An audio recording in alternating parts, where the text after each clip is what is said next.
2008 সাল থেকে 2025 সাল দীর্ঘ 17 বছর মায়ের আদর স্নেহ ভালোবাসা থেকে যোজন যোজন দূরে ছিলেন তারেক রহমান। মায়ের কিংবা নিজের দুঃসময়ের দিনগুলোতে কেউ কাউকে পাশে পাননি। কাছে পাওয়ার তীব্র আকাঙ্ক্ষা নিয়ে দুই প্রান্তে দুইজন কাটিয়েছেন দিনের পর দিন। অতঃপর 2024 সালে কোটা সংস্কার আন্দোলনকে কেন্দ্র করে ছাত্র জনতার এক দফা দাবির গণ অভ্যুত্থানে শেখ হাসিনা সরকার দেশ ছেড়ে চলে যাওয়ার পর কাঙ্ক্ষিত মুক্তি পেয়েছেন খালেদা জিয়া। পরিশেষে উন্নত চিকিৎসা গ্রহণের সুযোগ লাভ করেন তিনি।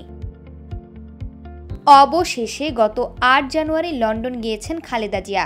সকাল 8:59 হিথ্রো বিমানবন্দরে পৌঁছানোর পর মা পুত্রের যে আবেগঘন পরিবেশ সৃষ্টি হয়েছে তা রীতিমতো বিশ্ববাসীর মুগ্ধতা কেড়ে নিয়েছে।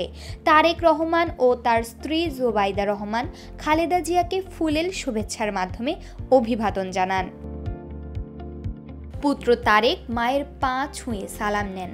দীর্ঘ 17 বছর পর ছেলেকে কাছে পেয়ে বুকে টেনে নেন খালেদা জিয়া। এরপর নিজে গাড়ি চালিয়ে খালেদা জিয়াকে হাসপাতালে নিয়ে গেছেন তারেক রহমান। হাসপাতালে ভর্তি রেখেও মায়ের যত্ন নিতে যেন আরও মরিয়া হয়ে উঠেছিলেন তিনি। 10 জানুয়ারি এক ভিডিও ক্লিপে দেখা যায় মায়ের জন্য নিজের হাতে রান্না করা খাবারের টিফিন নিয়ে যাচ্ছেন তারেক রহমান। এবার 4 মাস পর আবারও ছেলের থেকে শত শত মাইল দূরে চলে আসবেন খালেদা জিয়া। মঙ্গলবার 6 মে দেশে ফিরছেন সাবেক প্রধানমন্ত্রী ও বিএনপির চেয়ারপারসন বেগম খালেদা জিয়া।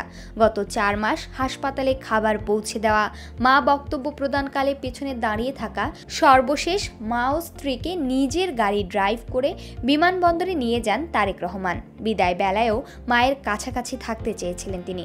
বলতে দ্বিধা নেই, তারেক রহমান মাতৃভক্তির ক্ষেত্রে চমৎকার দৃষ্টান্ত পেশ করেছেন। প্রমা কান্তা কোয়েল, বার্তা 24।